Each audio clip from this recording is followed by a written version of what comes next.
Hamas के साथ एक साल से ज्यादा चले युद्ध में इजराइल ने बड़ी कामयाबी हासिल की है। इजराइल ने हमास चीफ इस्माइल हानिया को ढेर कर दिया है। खास बात यह है कि हानिया को इजराइल ने ईरान की राजधानी तेहरान में मार गिराया है।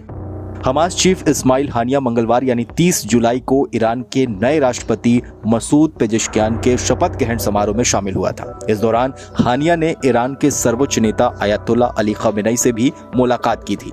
उसके अगले ही दिन यानी बुधवार को सुबह सुबह इजराइल ने उस घर को ही उड़ा दिया जिसमें इस्माइल हानिया ठहरा हुआ था।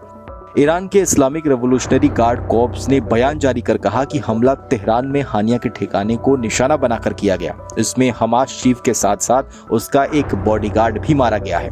हमास का मुख्यालय गाजा पट्टी इलाके में है। अब तक हमास की कमान इस्माइल हानिया के हाथों में ही थी, जो इसका चेयरमैन था। माना जा रहा है कि हानिया की मौत न केवल इजराइल हमास युद्ध में इजराइल के लिए एक बड़ी कामयाबी है, बल्कि हानिया की मौत के बाद हमास के हौसले भी कम होंगे। हालांकि इस हमले के बाद माना जा रहा है कि इजराइल और ईरान के बीच दुश्मनी और बढ़ सकती है, क्योंकि अब से कुछ महीने पहले ही इजराइल के राष्ट्रपति इब्राहिम रईसी की मौत एक हेलीकॉप्टर हादसे में हो गई थी, जिसका आरोप भी इजराइल पर लगा था। वहीं अब ईरान की राजधानी में हमला और इस हमले में हमास के चीफ की मौत के बाद ईरान इजराइल को लेकर और भी बड़े कदम उठा सकता है। आपको बताएं तो फिलिस्तीनी संगठन हमास की कई इकाइयां हैं जो राजनीतिक, फौजी या सामाजिक कामकाज संभालती हैं। इसका मुख्यालय गाजा पट्टी इलाके में ही है। अब तक हमास की कमान इस्माइल हानिया के हाथों में ही थी, जो इसका चेयरमैन था।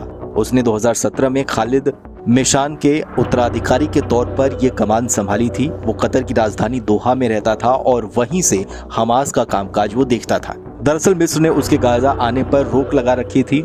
आपको बताएं तो मंगलवार को इजरायली सेना ने सबसे पहले लेबनान की राजधानी बेरूत में हमला किया और हिजबुल्लाह के नंबर 2 यानी शीर्ष सैन्य कमांडर फाउद शुक्र को खत्म कर दिया। उसके बाद इजरायली सेना ने बुधवार को सुबह सुबह राजधानी तेहरान में हमला किया और हमास के चीफ इस्माइल हानिया और उसके बॉडीगार्ड को मार गिराया। यानी 2 दिनों के अंदर ही इजराइल ने 2 बड़ी कामयाबियां हासिल की है।